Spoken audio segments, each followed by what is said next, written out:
Dinagsa ng mga kababayan natin ang taunang music festival sa Paris, France.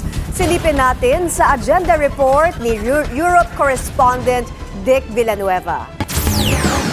Humigit kumulang 2,000 ang nakisaya sa mga awiting inihanda ng mga awit na Pinoy kasama ang banda para sa Fête de la Musique o Music Festival ngayong taon. Yes, this is every year here in Paris, ng Pinoy Jam Paris. Actually, isang banda lang talaga siya. Marami lang session musicians na dumating. Mainit, pero masaya naman ang tao eh. Kalimitan sa Plaza Igor Stravinsky sa Port District ng Paris ito ginaganap taon-taon. Pero ayon sa presidente ng Pinoy Jam, sa dami ng taong dumalo noong nakarang taon ay hindi muna sila pinahintulutan ng mga pulis dahil na rin sa seguridad.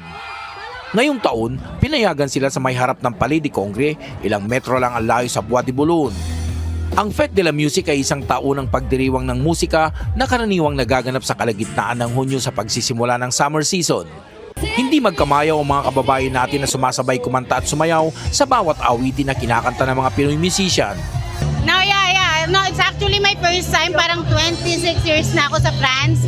First time kong makarating ng Filipino Fête de Musique. Philippines! Apalit, Pampanga!